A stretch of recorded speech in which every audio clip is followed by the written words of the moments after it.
نوم مو فهمیده دی، زه LHW یم د دولتپورې بیچو.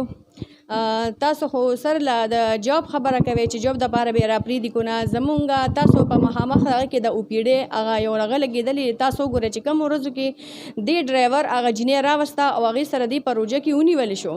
نو د هغې نه بعد زمونږ بیچو ته خلکو خپلې زنانه راوستل چې دې نه بند کړل، وي دا بدنامه بیچو ده. اوس چې مونږ وزټ کوو مونږ ځو او یا چاته څه ووایو د ریفیوزل باره کې پولیو باره کې، نو مونږ ته وایي تاسو خو پخپله هغه بې شرمه یې چې ستاسو په بیچو کې څه نه شوي. نو مونږ لکه بالکل چاته ویلی نه شو. مونږ خپله د بیچو چې دی نو مونږ پټوو، مونږ نه وایو چې مونږ د دولتپورې بیچو وو. ځکه سر چې د دې نه مخکې مونږ سره دوه درې LHS راغلي وي، یو بسنوروا یا سایما وه، یو نازیه وه، هغې سره هم ډرایوران وو.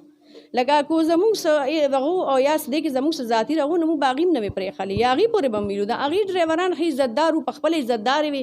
د هغې ډرایور موږ ته نه دی رانږدې شوی دی، موږ سره یې کار لرلی دی او تللی ده.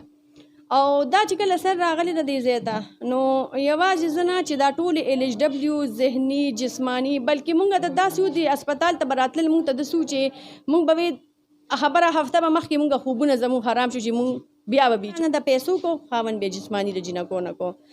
تاسو هلته کې افسر دی او هغه له لاړ شئ. تاسو نن زما افسر دی، زه په ریډیو کې کار کوم او د هغه نه ستا اواز خوښ شوی دی، دا تاسو کې زه خپل یونین ته دا خبره تاسو ته چا کوله؟ دا به د ډرایور سید کوله چې موږ به یې ښځې ته ووایو نو ښځې به یې وی زمونږ یو بس سر اوس لکه دې کې اسم د پټې پاتې نه شو. زمونږ یو LHW خپل ماشوم له پی ورکوله، نو ده ورته میسج وکړو چې ما هم لږ پی راکړه. د روژې میاشت وه، 22مه روژه وه. داسې اسپتال کې ډېر زیات شور شو چې زه کور نه بهر ته راووتم او د دغې کور زمونږ و، مونږ پکې سکول کړی، نو هغې چابیانې وله ما ورکړې، خو ما ته پته نه وه. ده وي زما مېلمانه راځي، خو ما ته پته نه وه چې دا به سړي وي یا ښځه وي.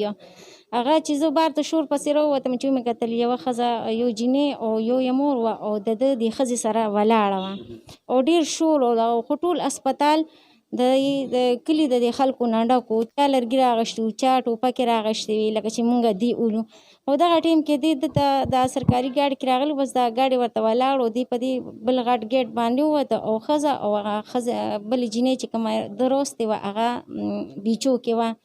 بیا په څه طریقه باندې یو چا وله چینچي وکړله او هغې هم دې ښځې او هغه ښځه او جینۍ چې کومه وه هغې لاړله. نو د دې د وجې نه موږ سره ډېر زیاتې مسلې راپېښې شوې. د کلي خلک به ډېر زیات رالله او دلته به یې ټوپکې او تماچې راواغشتې او دا زموږ د ډاکټر چې دی دی هم والو، په دې باندې ډېر غټ دغه شي. خو موږ بس اوس نه غواړو چې لکه دوی دلته کې راشي، ځکه چې سبا به بیا هماغه خبره وي چې د دې د اډر دلته وشي یا شوی دی یا وشي او دا دلته راځي نو دا خاوند به ورسره بیا راځي، نو هماغه مسلې به